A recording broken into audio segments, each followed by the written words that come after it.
Welcome smart investor to my channel Nizar Imam. Jadi sebelum saya mulai videonya, saya ingin mengucapkan selamat berlibur untuk teman-teman semua yang merayakan hari Natal dan Tahun Baru. Nah, di episode kali ini sebelum 2022 berjalan terlalu jauh ya, saya ingin refleksi terlebih dahulu 2021 kemarin.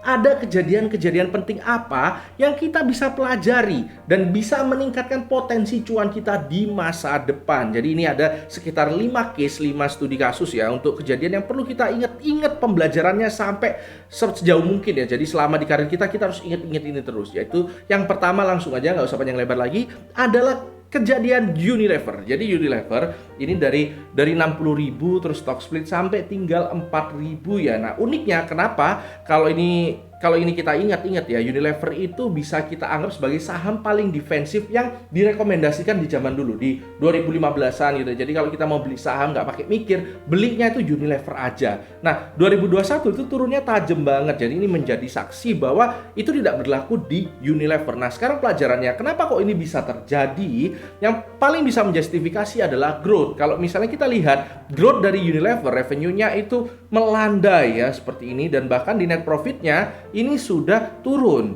Nah, kalau misalnya kita mau lebih detailkan lagi, kita bisa lihat year on year-nya itu kurang lebih seperti ini. Dari growth yang setinggi ini tinggal segini teman-teman ya, dan ini juga di net profit sudah merah. Nah, seperti itu adalah yang pertama. Yang kedua dari Unilever ini kita perlu pelajari adalah adanya PE reduction. Jadi PE reduction itu apa? Jadi kalau misalnya kita lihat dulu itu Unilever selalu tinggi PER-nya. Jadi PE-nya itu selalu di atas 40, 60, 50 selalu segitu. Nah, sekarang cuma tinggal 25. Nah, ini adalah yang dinamakan PE reduction, yang tadinya suatu saham itu dihargai market itu di rata-rata per 50 misalnya, sekarang tinggal cuma 25 setengahnya. Nah, ini mungkin salah satunya karena growth-nya tadi seperti itu. Itu adalah kejadian yang pertama. Kejadian yang kedua yang perlu kita pelajari itu adalah Bukalapak. Bukalapak selama 2021 kemarin itu adalah yang paling nge-hype IPO-nya. Ya, dan kita juga bisa lihat ini kemarin sempat dari 800 langsung naik ke 1.300-an, terus ngedrop terus sampai tinggal di 430. Jadi yang perlu kita ingat-ingat dari kejadian Bukalapak ini apa? Ya, kita harus lihat, tetap mau bagaimanapun potensi dari suatu saham, kita tetap harus lihat aktualnya. Jadi ini kita bisa lihat ya, Bukalapak oversubscribe, ini memang menunjukkan hype-nya luar biasa banget. Nah, aktualnya itu apa? Ya labanya sekarang seperti apa labanya? Ini minus. Memang kadang-kadang kita boleh beli saham yang labanya masih minus, tapi kita harus pastikan growth-nya memang tinggi banget. Ya, kalau bisa tuh bukan linear lagi, tapi eksponensial. Nah, masalahnya, apakah Bukalapak itu punya growth setinggi itu sehingga kita boleh beli saham ini meskipun labanya minus? Nah, itu adalah pertanyaan yang harus kita jawab sendiri. Kalau menurut saya pribadi, karena ini bukan market leader, agak susah untuk mencapai growth yang sangat tinggi.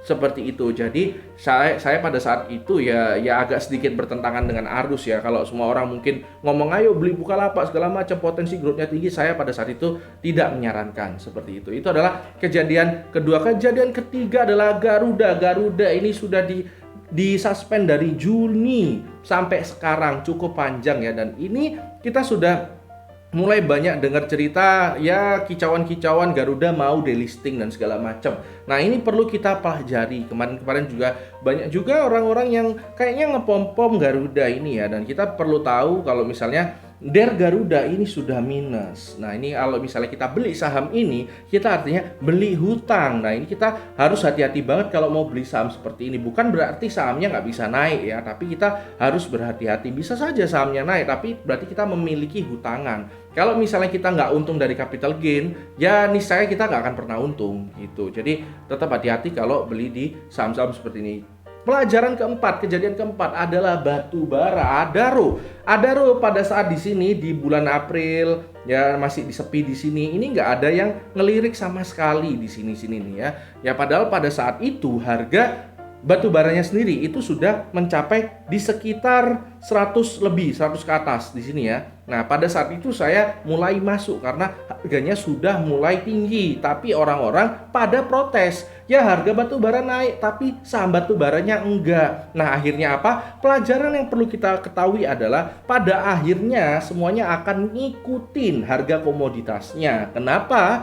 Karena ya perusahaannya akan dapat cuan kalau misalnya komoditasnya tinggi. Ini saya akan perlihatkan sama teman-teman semua ya. Kita bisa lihat ini adalah Adaro. Kita bisa lihat net profitnya itu tumbuh sekitar segini di 2021. Year on year September. Kenapa kok bisa gini ya? Karena harga batu bara lagi tinggi-tingginya. Seperti itu ya. Jadi kita harus ingat kalau misalnya kita beli saham komoditi, kita memang harus pantau banget saham harga komoditasnya di market global seperti apa gitu. Jadi kita harus lihat-lihat aja. Nih kalau memang misalnya naik ya sabar aja, nanti kurang lebih pasti ngikutin. Kalau memang perusahaannya bakalan naik labanya, pasti harga sahamnya juga akan naik. Kurang lebih seperti itu. Nah, pelajaran yang kelima yang perlu kita pelajari adalah tentang yang paling baru, window dressing. Window dressing kemarin adalah Desember, ini monthly ya. IHSG kita harus buat yang monthly dulu. Nah, seperti ini. Kalau kita dilihat di monthly di Desember itu sebenarnya masih hijau. Artinya apa? Artinya ya kalau kita lihat di rekornya Desember tuh masih selalu hijau di 0,73% naiknya. Cuma ini cuma 0,73. Nggak seperti tahun lalu atau 2 tahun lalu yang di bulan Desember tuh selalu naik banyak. Jadi pelajarannya itu, window dressing itu nggak selalu naiknya besar banget. Itu harus jadi pelajaran buat kita semua ya. Apalagi kemarin tuh yang selalu saham-saham yang selalu langganan naik di bulan Desember cukup banyak seperti Pegas, kemudian Astra itu malah koreksi dikit. Nah, itu yang harus kita jadikan pelajaran. Cuma sekarang yang perlu kita cek apakah di Januari nanti, di minggu kedua, apakah masih bisa naik seperti tren 2 tahun yang lalu. Kita lihat-lihat aja nanti bersama-sama seperti itu. Nah, itu aja pelajaran penting yang perlu kita ingat-ingat selama karir kita di bursa saham yang terjadi di 2021. Harapannya cuan teman-teman semua bisa meningkat karena belajar dari sini. Itu aja episode kali ini. Karena hidup baru seimbang, tetap cerdas dan tetap santai.